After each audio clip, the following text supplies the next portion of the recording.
Assalamualaikum warahmatullahi wabarakatuh.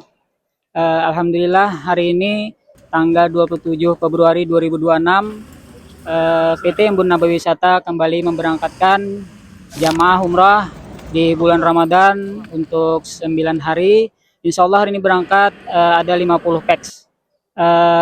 Untuk bapak-bapak, ibu-ibu sekalian, buan pian berataan yang mana melihat video ini, doakan kami semuanya mudah-mudahan pelaksanaan ibadah kami berjalan lancar dengan mendapatkan predikat umrah yang mabrurah, makbulah, dan dilancarkan dengan ridhonya Allah Subhanahu wa taala.